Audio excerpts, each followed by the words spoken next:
Sveiki visi, aš esu Monika Mikėnaitė ir esu šios knygos autorė. Anapus sienos tarsi Feniksas iš pelenų. Šiuo filmuku aš norėčiau atsakyti į jūsų man atsiųstus klausimus. Pirmasis klausimas, kuris beje yra pats populiariausias klausimas iš visų klausimų, kuriuos tik esu gavusi, yra susijęs su antra dalimi ir jis skamba gan paprastai. Ar bus antra dalis ir jeigu taip, kadagi šioji pasirodys? Na, naujienos su antra dalimi yra tokios. Antra dalis yra rašoma, ji yra pusėta, tačiau dar nėra baigta. Dėl šios priežasties yra nemažai pačių įvairiausių klaustukų. Pirmiausia, ar knyga bus baigta, ar ji man patiks, ar patiks leidyklai tiek, kad ją išleistų. Kadangi originaliai šioji knyga buvo konstruojama kaip vienos dalies istorija, paliekant tam tikrus kabliukus dėl viso pikto, jeigu sumanyčiau rašyti antrą dalį. Tikriausiai tai yra didžiulis jums šokas, kadangi pačioj knygoje yra pačių įvairiausių paliktų neatsakytų klausimų. O tai buvo padaryta specialiai, kadangi norėjau, kad skaitytojas perskaitęs knygą pradėtų su ją pačiais įvairiausiais būdais žaisti. Taigi, kol kas naujienos tokios. Knyga rašoma, ji pusėta, tačiau dar jos likimas nėra tvirtai žinomas. Be abejonės, kalbėti apie kitų knygų viršelius dėja negaliu, tačiau galiu pakalbėti truputėlį apie savo knygos. Šios knygos viršelį aš įsirinkau pati. Leidykla man buvo atsiuntusi tam tikrą kiekį viršelių, iš kurių galėjau aš pasirinkti tą vienintelį.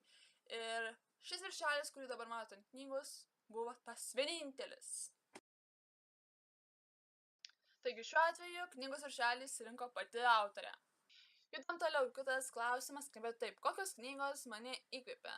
Na, kalbant apie įkvėpiančias knygas, turiu pasakyti, kad mane jos dažniau neįkvėpia, o man suteikia drąsos ir noro rašyti, ypatingai jeigu perskaitau ką nors prastai parašytą knygą, kadangi tada norisi kito autoriaus klaidas ištaisyti savo kūryboje. O jeigu kalba tik tai apie įkvėpimą, tada mane įkvėpia patys įvairiausi dalykai, kokie nors paveikslai, nuotraukos, pokalbių nuotrupos, mitologija, istorija, šių dienų įvykiai, kokie nors pastebėjimai, pasakymai. Vis tai kažką išjudina galvoje ir pradeda rašyti. Na, visų knygų iš tikrųjų nepavyktų išvardinti, kadangi mėgstamiausių knygų sąrašas kiekvieną dieną pasipildo vis nauja knyga. Tačiau vis tiek favoritai išlieka ganėtinai vienodi. Tai Shatter Me serija, Sekulum, Arebas, Grišos trilogija, dabar Žaryje ir Pelenuose, taipogi Arcadia Chronicles ir dar daugybė kitų. Žmogeliukas parašė, kad norėtų išleisti savąją knygą, tačiau trūksta patirties. Ir ką galima patarti? Na, visi rašytojai, kai jų paklausė, ką galėtum iš tikrųjų pasakyti kitam asmeniui, kuris nori tapti rašytoju, ką galėtum jam patarti. Visi rašytojai iš tikrųjų atsako į tą klausimą, ko ne identiškai.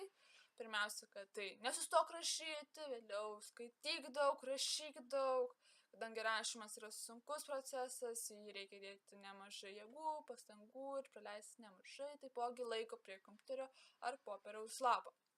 Taipogi prie šio sąrašo norėčiau pridėti tai, kad visai ne pro šalį yra domėtis kūrybiniu rašymu, kadangi iš savo patirties galiu pasakyti, kai pradėjau juo domėtis, man atsivėrė didžiulį horizontą, aš supratau, kodėl yra daroma taip, o ne kitaip, kaip galim pagerinti istorijas, kas istorijas nužudo, kokios yra žaidimo taisyklės. Ir iš tikrųjų visą tai žinant, labai lengva tada pasakoti istoriją, ją pasakoti paliekant kuo mažiau klaidų, įtraukiant kuo daugiau skaitytojų tą istoriją, kad šioji patiktų jiems, būtų įdomi.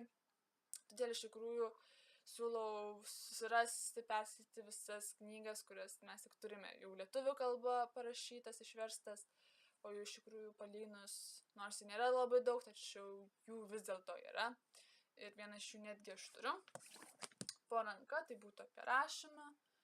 Yra dar taipogi ir kitų, rašyti gali kiekvienas, fantazijos gramatika, buvau kaip menininkas. Paskutinė knyga vadintųsi Laisvojo rašymo elementai. Taigi, šį kartą būtų tiek klausimų ir tiek atsakymų į juos. Laukiu jūsų naujų klausimų ir šį kartą sakau iki kito karto.